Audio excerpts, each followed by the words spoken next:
जय मसीह। आज 22 मे 2020 तदनुसार 9 जेठ 2077 शुक्रबार। आज हामी माथिल्लो कोठाबाट हेर्नेछौँ। आजको शीर्षक छ बलियो उत्साह। आज हामी परमेश्वरको वचन उपदेशक 4को 9 देखि 12 सम्म पाठ गर्नेछौँ।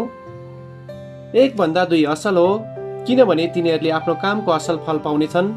यदि एउटा लोट्यो भने त्यसको मित्रले त्यसलाई उठाउन सहायता गर्छ, तर लोड्दा पनि उठाउने कोही नहुने बिचारा।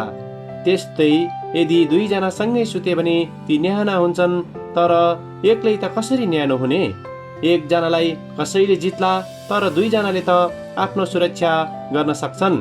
3 सुतले बाटेको डोरी चाँडै चुडिँदैन। आमेन। अनि लेखक पहिलो थेसलोनिकी 5को 11 यहाँ जोड दिनुहुन्छ।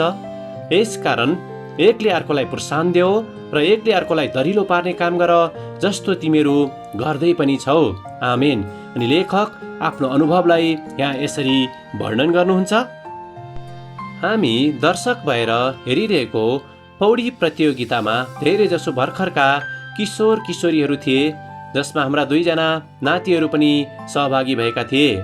स्लेड, जो जेठो नाति थियो, उसले आफ्नो उमेर समूहको खेलमा भाग लिएर स्विमिङ पुलको छेउमा आफ्नो भाइ ग्रान्टलाई हौसला दिँदै बसिरहेको थियो।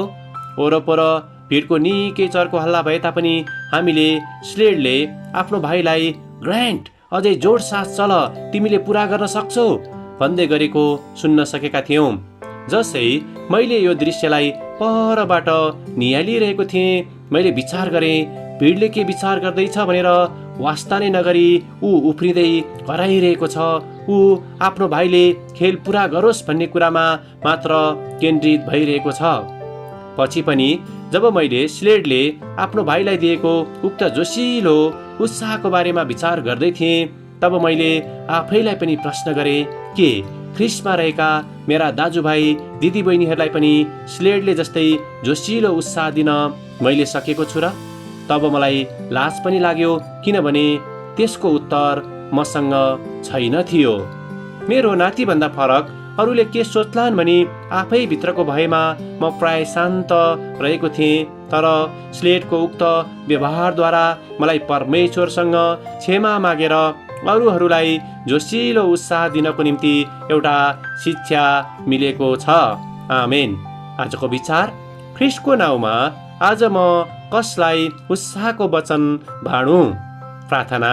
प्यारो प्रभु येशू, अरूहरूसँग गरिने व्यवहारहरूमा तपाईको व्यवहारिकता हामीमा सधैँ झल्काउनको निम्ति हामीलाई सहायता गर्नुहोस्, येशूको नाउँमा। आमेन। आजको लेखक जर्ज सिल्ड्री, अलाबामा, अमेरिका। आजको प्रार्थनाको विषय जवान खेलाडीहरूको निम्ति।